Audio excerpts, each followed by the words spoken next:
I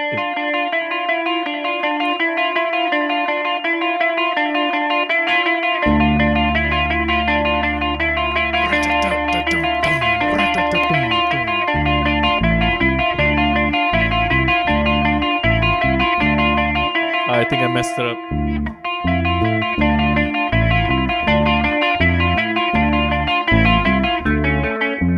I think you messed it up there. Yeah. All right. Hit it real quick one more time.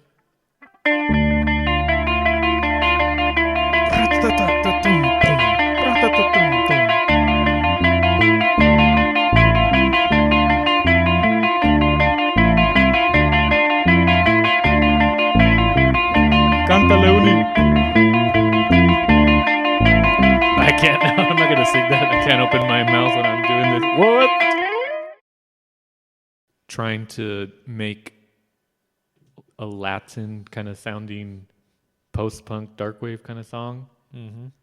It's important to kind of know a little bit of the Latin side of things, right? The style. The style. There is a band that has done this before. It's Caifanes with La Negra Tomasa. They're the only band that at least either of us know that really kind of take that style and like add some post-punk flair to it. And they covered that song. Yeah. That's the crazy It part. took me a couple years to know that that's actually a cover, which it kind of blew my mind when I heard the original one. It's like, what is this? Yeah, it's so similar but different, right? Mm-hmm. It's just like that's essentially our style, right? And if you guys know of any other bands that play that style, please let us know. We'd love to check them out. Yeah, like we're here because we couldn't find. we're trying to add that to those who want it, right? Mm-hmm. And you're welcome. Yeah. I mean, pretty much on the bass, what I'm doing is it's not rocket science. You know, the people before me have done it for generations, right? And they will continue to do it after me. But all I hit is just the root, the third, and the fifth, and that's pretty much most of my riffs. With the rhythm too, right? I would say the rhythm adds like the extra little, like if you're off or you're not like sustaining a note the right amount, your riff is not going to sound good. And so like you could even play the same three notes with different like expression, and it gives you like a whole different feel, like, and you can change it to be tighter.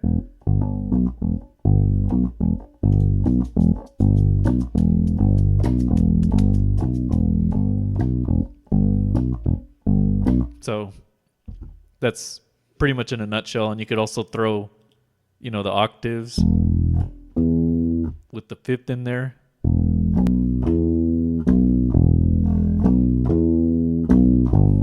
And you could throw the third for a good measure.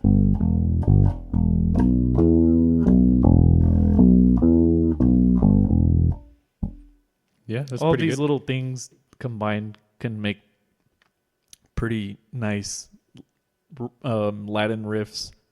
But what I would say is like what takes it to the next level is when you start doing different styles like tumbaos, because with those you kind of have to like anticipate the next chord, like longer pauses or holds. Longer holds, but you kind of follow the clave in this, and in this case it's, I don't know if you could hear that. Yeah. But in this is like the little reggaeton beat, the and with that you kind of want to change notes with those like snare hits. Yeah. And I think that adds a lot of like the style that we've developed, right? Mm-hmm. Yeah, and then you put that underneath with the guitar kind of doing like a more melodic, brighter kind of post-punky dark wave kind of sound. And it's like it really reminds me a lot of like Son Cubanos almost, but like a modern version. Yeah, I was going to add that post-punk tends to have a lot of chorus and effects on the bass, and that's kind of what you've added to the Latin songwriting element, right? For the basses and stuff. Yeah, you have like a post-punk tone with a Latin playing style in a way. Yeah, so it makes the bass sound way huge, juicy, thick. What are we describing here? Voluptuous. The bass tone. Yeah. I mean, if all my pedals really doing is just chorus maxed out, dimed chorus. Yeah, we're not really doing much with the effects Yeah. department, right? As long as it has chorus and a little bit of reverb. Well, And I then- don't put reverb Oh, on the sorry. bass, or else it would sound terrible. But Right. for the guitar, at least, it sounds nicer. It's just chorus, Lighter. reverb, delay, and that's it, right? Yeah, I mean that's the soul special right there. It's the magic behind the curtain, right? Yeah, it's not what you do; it's how you do it, basically. Yeah, I mean, we're adding a little bit different rhythms to different tonalities, right? Yeah. I mean, most post-punk guitars are just eighth notes, really, like Boring. and that was just like the triad right there, also for the E minor. But what I try to do is add a lot of dissonance, I guess, mimicking that of, say, a piano in a salsa song or something. A Montuno. Montuno, yeah. So instead of just doing eighth notes, I'm actually doing to kind of have movement in the chord, you know? Yeah.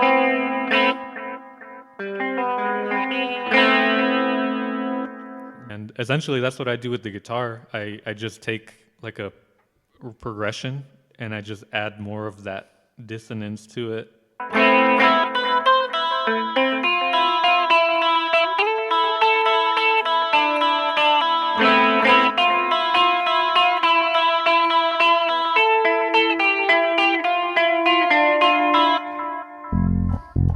Oh, I messed. The only time that I join in, I messed it up. So let's show you guys what we got. Yeah, after much head scratching, we figured out the problem. And the problem was we weren't. You was scratching the wrong head. Let's do this.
Both just messed up at the same time. Yeah, I'm like very focused on it. I'm trying not to mess up.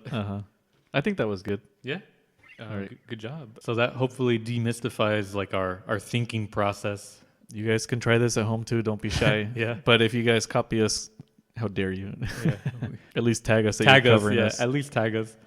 Make sure to check out Instagram, TikTok, YouTube Shorts. We're posting pretty frequently all of our little playthroughs and our dumbass jokes. We have a playlist. Check it out. Like it, share yeah. it with your friends. Yeah. Show the homies. Tell them what's up. Tell them we say hi. Thanks for tuning in. Thanks for watching. Thanks for watching.